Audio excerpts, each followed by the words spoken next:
Okay, let's get this design put together.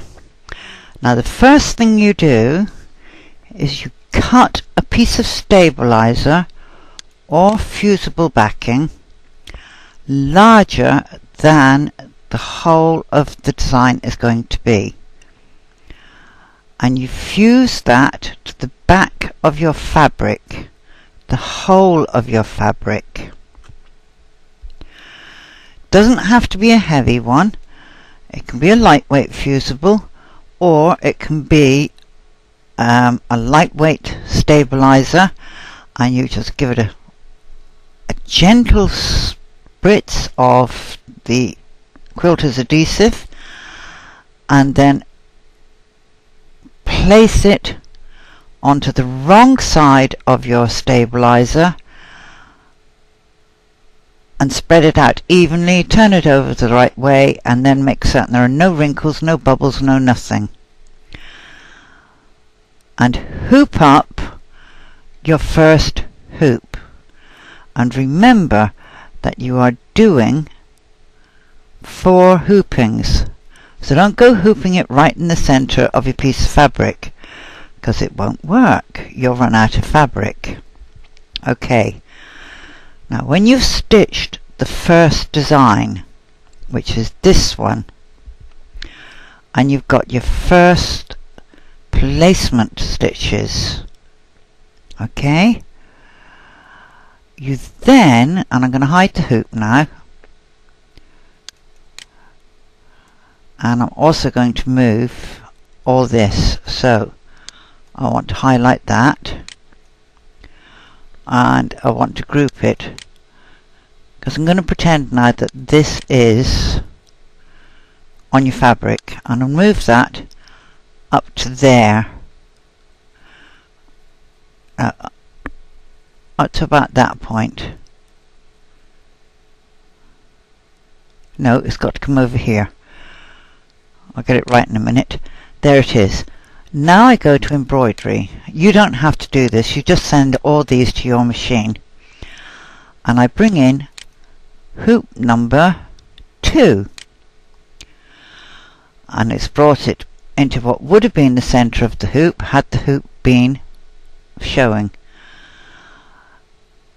Now, there's a couple of ways you can do this, and I meant to mention the other way to Fiona, and it completely slipped my memory. You hoop up your next piece of stabilizer, and it's a separate piece, it's not attached to the fabric. When it's hooped, you take it to the machine and you stitch the first alignment marks. That's these green ones. Okay? Now while that's all highlighted, I'm going to edit and tell it group, because I don't want them to move unexpectedly. And you can either push some pins through the corresponding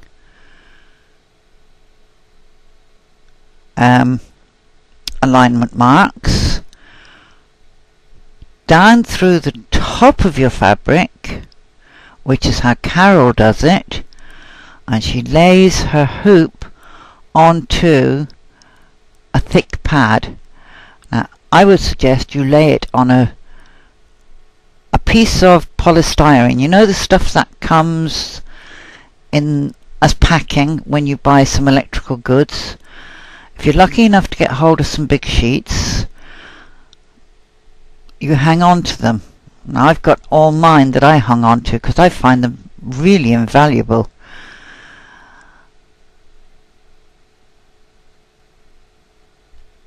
When you've put your pins through, you spray the stabilizer in the hoop, you take your fabric to the hoop and you align your alignment marks. So we're going to move this up, and if you run it through in your software first, you'll see which ones they are. Okay, I'm going to blow this up so as you can see clearly. Right.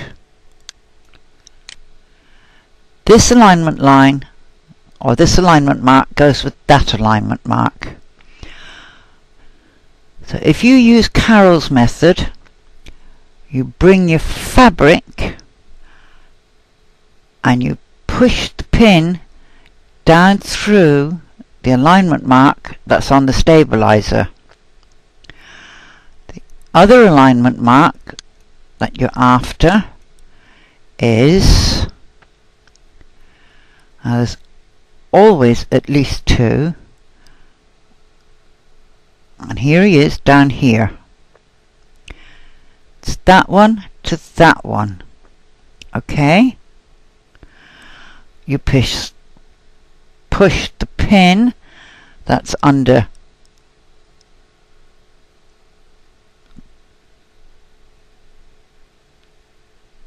the fabric just here down over that one, and the pin that's in the fabric just here down over that one. And if we move them into position, you'll see they marry up.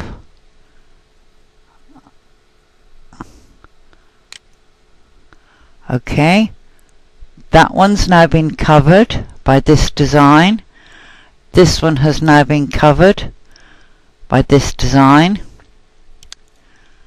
and that one has now been covered. Now the way I do it slightly different to Carol. I actually push the pin up through the stabilizer and I bring my fabric over to the pins, and then I impale my fabric over the top of the pins. Alignment mark to alignment mark to alignment mark. And these are just slightly out, so I'm just going to nudge them over.